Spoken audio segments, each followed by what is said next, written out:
Maintenant, le problème n'est généralement pas d'obtenir le prospect, le problème est plutôt de le convertir. Et c'est là qu'intervient la séquence de suivi. On parle ici d'une séquence email qui va automatiquement relancer mon prospect jusqu'à ce qu'il me réponde, que ce soit par une réponse négative ou positive, pour être sûr de ne pas perdre mon prospect par un manque de suivi. Il faut savoir qu'on estime aujourd'hui qu'en marketing, plus de la moitié des prospects qui sont perdus dans une stratégie de prospection sont perdus par un suivi insuffisant. Et le meilleur moyen d'éviter ça, c'est d'avoir un suivi qui est automatisé. Ici, pour changer un petit peu, on va aller sur ChatGPT et on va lui demander simplement « Écris une séquence de suivi sur 10 jours pour des vendeurs ayant téléchargé mon guide de vente à Nice. Chaque email et SMS doit répondre à une question fréquente, renforcer ma crédibilité et inclure un appel à l'action pour réserver un appel. » Il faut toujours bien comprendre que la génération du prospect, ce n'est que la première étape du processus. Si vos prospects ne vous répondent pas ou qu'ils ne vous semblent pas qualifiés, c'est simplement que vous n'avez pas mis en place ensuite la stratégie nécessaire. En quelques secondes à peine, ChatGPT nous répond « Voici une séquence pensée pour convertir un propriétaire qui a téléchargé votre guide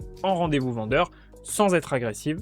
L'objectif est d'apporter de la valeur, de lever progressivement les objections et de vous positionner comme la référence locale sur Nice et les communes alentours.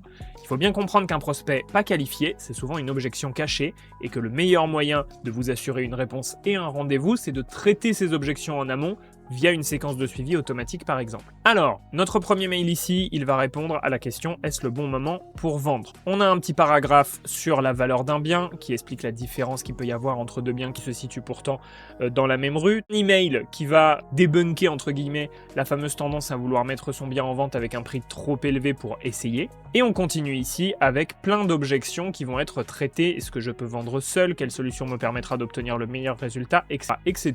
On va éviter d'envoyer un SMS et un mail, évidemment, le même jour. On va plutôt alterner. Si vous avez un CRM plus classique, je pense par exemple à Brevo ou System.io, vous allez pouvoir automatiser la partie mail et vous allez faire les relances par SMS manuellement.